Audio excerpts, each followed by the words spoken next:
Hi everyone, welcome out to the Dice Tower. My name is Chris Yee, and today I'm taking a look at the War of Whispers Expansion of Influence. It is an expansion, as says in the title. This is designed by Jeremy Stoltzfus, who is also the designer of the original game. And so this one is the original War of Whispers is a game from about 5 years ago. I only played it recently for the first time, and then threw this expansion in. So let me go ahead and show you what comes in this box. If you're familiar with the game already, I'm not going to go over how to play, but I'll talk about what's different in it. We have a review of the original game up as well that Tom did, so you can check that out if you want to learn more about it. But let me show you what's in here, then I'll give you my thoughts. Here's a look at what comes inside of the expansion here. You'll notice that there's a main board that replaces the board from the basic game. It has all of the same elements, but for the fact that it has these two new modules up on the side that you can play with either or. This is the Orca clan, which is another faction that is going to be vying for spaces on the board with their own little island. And then this over here are the guilds. And the guilds over here are going to be special actions that you can also place your counselors to. There's a new player color. There's the pinky purple Sparrow Underground. So you can play with up to 5 people now, or one additional player faction, as well as one more warring faction out there. There's a few small little changes. So one of which is these starting loyalty cards. So instead of setting up your board randomly, everyone will be dealt one of these. You pick a row number. And so if I have this card, these are going to be my faction starting alliances, number 6. Whereas another player is going to have completely different ones here. So it just creates and makes sure there's a little more balance set up at the start. And then there's also going to be the 2 main modules, so let's dive into those. Starting here with the guilds, there are 6 new spots that you can place your council members onto, and then you'll be able to take that action when it comes around. You'll see that the start of the round starts up here and goes around to the guilds before any of the actual factions take their actions. So over here, there's the Ambassadors Guild, which can put one of these, put the peace token out there, meaning that no conflict can happen in this space for this round. Over here, the Seafarers Guild, you're going to be able to place out ports, which will connect 2 spaces next to each other, and that's part of how you can go to that island on the side as well, if you're playing with the Orca clan. Next up, this one over here, the Commanders Guild, allows you to place one of these tokens out, and it upgrades the actions available at one of the locations on the board, and you'll notice that they get stronger over the course of the game, including double battle and more banners and card draw. Over here is the Bounty Guild, the Bounty Hunters Guild. If you go there, you can place a bounty on a space, and whoever wins a battle in this area next is going to get that bounty token for an extra point at the end of the game. Over here is the Bureaucrats Guild, that allows you to remove this agent plus any other player's agent anywhere in the council seats of the board. It removes them from the game permanently. And then lastly is the Scholars Guild, which allows you to move one of your agents to an empty council seat. So this is kind of a go from here to wherever. Also, some of these places here are going to have these little upgrade tokens, so that if your agents stay there longer, it'll upgrade to a stronger version of it, and if it stays there again, it'll upgrade to the other side. The Orca clan module is pretty much just another faction out there on the board vying for control. However, nobody has influence in it, so no one is trying to make them win, but they're an upsetting tool that can be used to disrupt other people's majorities and such. So there are 4 council seats with actions very similar. Attacking. They don't have their own deck of cards, so if you draw cards here in this space, you draw from any one of the other factions. And the way that they attack is just a little bit different, wherein they can only move to these places on the board that are seeded with these raid tokens. They can move from anywhere across the ocean into a raid area. Once that raid is done, then the player can move this raid token to anywhere on the map, to any other location, and that's where the orcas can attack next. So once again, they're just controlled by anybody and everybody, and they have no victory points associated with them, but they can really mess up others' plans. Also in the back of the rulebook are different scenario setups that you can use instead of the pre-printed one on the board. On the back side of the board doesn't have those elements pre-printed on it. And then lastly, there's draft setups where you can basically put out different bonuses at the start, and through player order and then reverse player order, you select your starting conditions, definitely for people who are already familiar with the game. So that's what's inside the Expansion of Influence.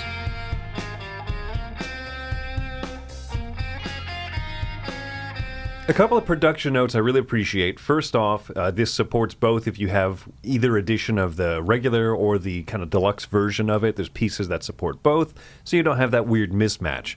The component quality seems the same from the original game to this one here, so it's not like one player board is printed differently or that the cards don't feel the same, even though the cards don't get shuffled into the deck or anything. It's nice, right? It's nice when things feel consistent. And there's also, on the punch board, there is an extra section beyond all the tokens that you need for the game. There's a section on the bottom that says, and it's clearly labeled, these are extra pieces in case things get damaged or lost or anything. And those are the expansion pieces that are necessary, right? Like one of the guilds that gives the extra actions to different areas. You need those. If one of those gets lost, that's a huge annoyance. So I appreciate that they put extras on there and clearly labeled them as such. You can just take those and stick it on the bottom of the box or something and save them if you need them in the future. All that being said, what do I think about the expansion modules? I think firstly, one of the best ones is going to be those starting influence tokens. Otherwise, you just, in the original game, randomize them. And sometimes you could have a setup where two players are just very simpatico and another player isn't, right? Now, over the course of the game, you may change those, of course, but if two people really seem to have the same goals and the third person doesn't, or 4 versus 1, 3 versus 1, a 4-player game, then that doesn't feel as good. So this, at least with the starting loyalties being different, that's good. I think that's going to make it feel a little bit more fair that you are at odds with players overall. That being said, then also you can switch over the course of the game, and there's a slight penalty, a slight negative if you do that. So I think that is probably one of the best parts of the expansion. The other being extra player. If you need that, fantastic, right? And this game is not terrible at more players because all the actions pretty much fire off anyway. You're just dividing them amongst more players, but it will slow it down, make it a little bit longer nonetheless. But let's talk about orcas and guilds. The orcas, I think, are neat. They're a good disruptor, and the fact that you don't have this like stapled on extra, like everyone also cares about this faction. No, they're just jerks. There's just a bunch of dillweeds that are going to ruin everyone's day. Appropriate for orcas, I suppose, if you're like a sea lion. But anyway, I think that faction moving in, but also having these kind of very predictable raid tokens, makes them feel different and makes them feel good, and it fits the game. I think positively of them, maybe not like necessary, and probably not my favorite part of the module, but good nonetheless. But the guilds, I think, are very fun. They're going to also make the game perhaps a little bit swingier, or you're going to feel like, oh, that really messes things up. So it depends if you want that factor in there. That one that puts out the peace token, no fighting can happen in this region. Whew! In a game where there's this weird blend of area control and fighting, but nobody controls a single faction, that's rough. Oh, I guess the blue faction's not going to lose that territory this round. That's a big deal. And so it's going to encourage you, maybe you want to go there, right? But you want to put your agents in other places too. So it's good. I think that each of the guilds is pretty fun. Some of them feel certainly more consequential more of the time. But and there's just that one that's really mean. Wipe out an agent and wipe out an opponent's agent. Holy smokes, that is rough. But, you got to factor into that. So the guilds do kind of feel like, do I want to let anyone else take that? Or do I take it even if it's not the best for me, but I know someone's not going to do something bad to me? So that's kind of the feel there. I love the harbors. I love being able to make two different spaces immediately adjacent to each other. And I like how that blends with the orcas, where you can then make some of those spots really contestable. So overall, yeah, I think that this is good. There's no part of this expansion modularity that I think is bad. I think the best one, like I said, is that starting setup still.